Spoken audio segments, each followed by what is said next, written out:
दोस्तों, इस वक्त की बड़ी खबर, अमेरिका ईरान बहरान के बीच हौसियों का बड़ा ऐलान। 10 लाख की फौज तैयार, जल्द होगा मिलियन मार्च। हौसियों ने ऐलान किया है। हौसी फाइटर्स के ताल्लुक से बड़ी खबर आ रही है। हौसियों ने दे डाली है बहुत बड़ी धमकी। बड़े पैमाने पर एहतजाज और यकजहती का ऐलान किया है हौसियों ने। अमेरिका इसराइल के मुमकिन हमले के खिलाफ बड़ा इंतबाह। दोस्तों, मैं हूं विशाल। हौसियों की जानिब से अमेरिका और इसराइल के खिलाफ जंग के लिए 10 लाख अफराद की तैयारी हौसी कर रहे हैं। जी हां, यमन के हौसी रहनुमा अब्दुल मलिक अल हौसी ने फिलिस्तीन, ईरान और लेबनान की हिमायत में 10 लाख अफराद पर मुश्तमिल मुजाहरे की अपील की है, जिससे जंगी बयानिए में मजीद शिद्दत आ गई है। यानी एक तरफ ईरान और अमेरिका के बीच डायलॉग पर डायलॉग जारी है, वहीं दूसरी तरफ हौसियों ने बड़ा ऐलान कर दिया है। यानी अमेरिका कहीं ना कहीं अब चौतरफा दबाव में है।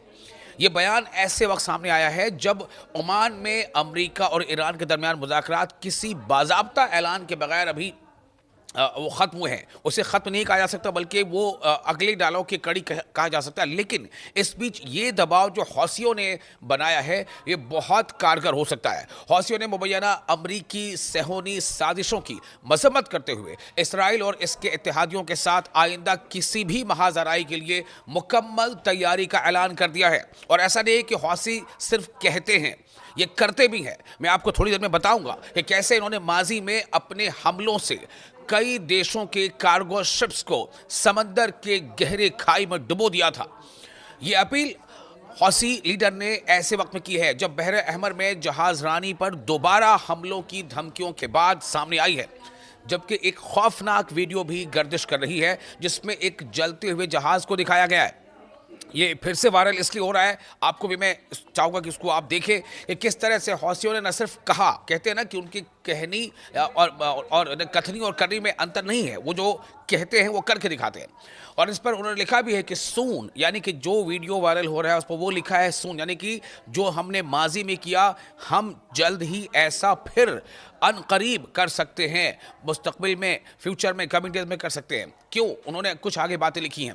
उधर इसराइल भी मुमकिन नए हमलों की तैयारी कर रहा है, और इन्हीं सब के बीच ये काफ़ी अहम हो जाता है, क्योंकि जब जब इसराइल थोड़ी अपने तौर पर वो इस तरह की बातें करता है, या वहाँ से इसराइल के रहनुमाओं की तरफ से ये बयान इस तरह के आते हैं, हौसी भी जो है सीना सपर हो जाते हैं। और इसराइली फ़ौज यानी IDF जो है, उसके सरबराह ने यमन में अहदाफ से मुतालिक मनसूबों को अपडेट करने के अहकाम भी दे दिए। ये बढ़ती हुई कशीदगी ऐसे वक्त में हो रही है जब वाशिंगटन और तेहरान सिफारती अमल को बहाल करने में मुश्किलात का शिकार है, और खित्ते में तनाव मजीद गहरा होता जा रहा है, चूंकि ईरान किसी भी सूरत में घुटने टेकने को तैयार नहीं है।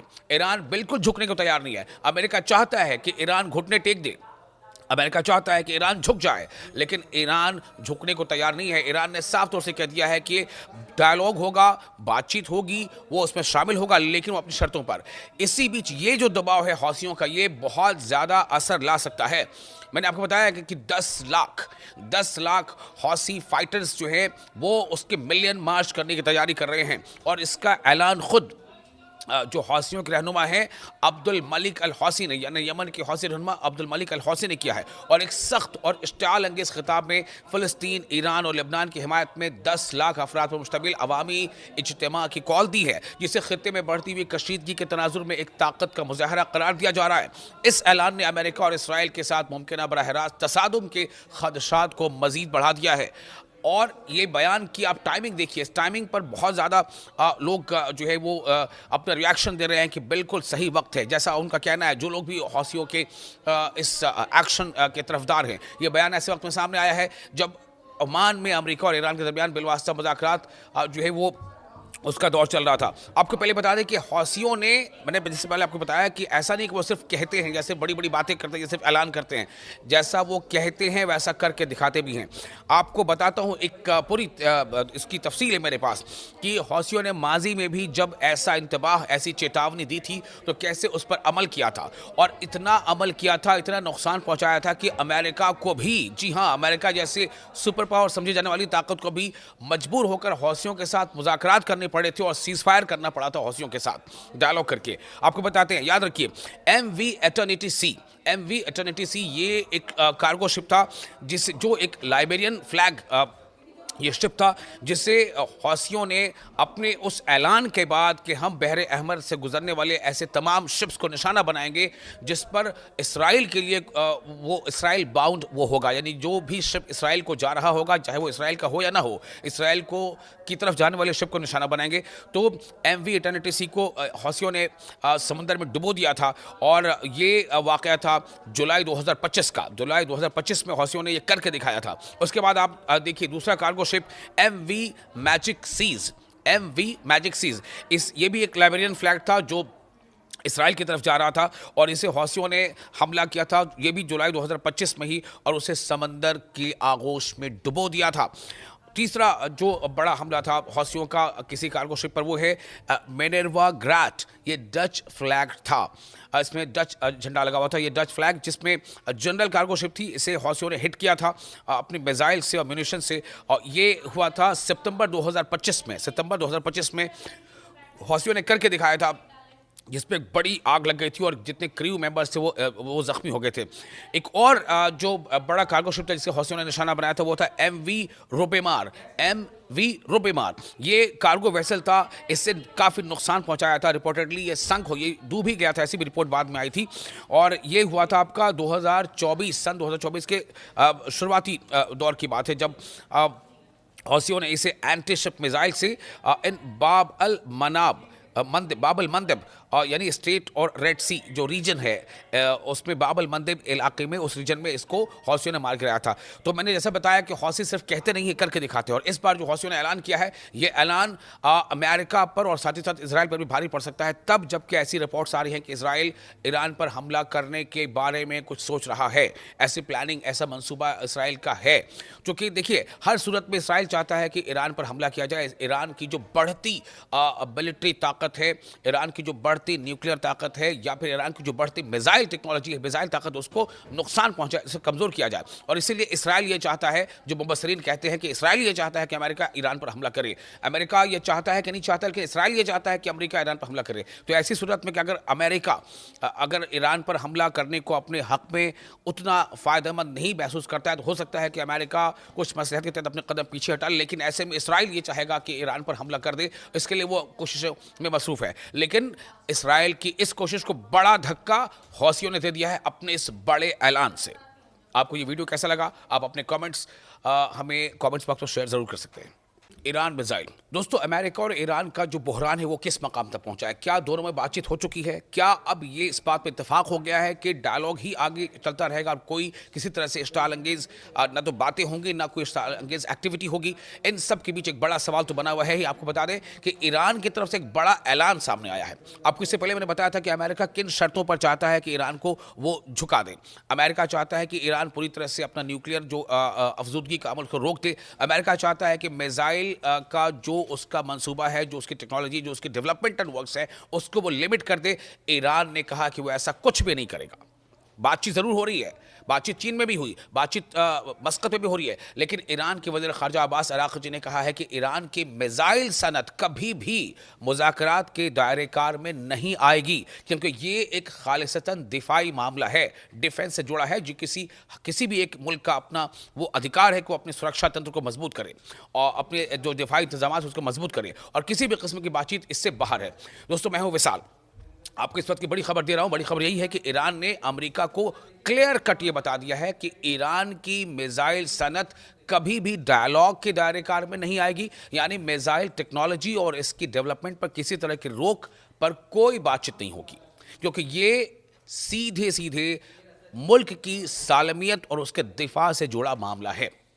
हफ्ते के रोज़ यानी शनिचर के रोज़ दोहा में अल जज़ीरा फोरम के 17वें एडिशन के मौके पर अल जज़ीरा को और ऐसे बहुत सारे दूसरे जो मीडिया जो एस्टैब्लिशमेंट्स हैं उनको चूंकि बाज़ाब्ता बताया गया, ये कोई ढकी छुपी बात नहीं है। ईरान इसको बाज़ाब्ता ऐलान कर रहा है, ऐलानिया तौर पर वो दुनिया के सामने कह रहा है कि ईरान का ये हक़ है कि वो अपने नेशन, अपने मुल्क के दिफा के इंतजाम करे।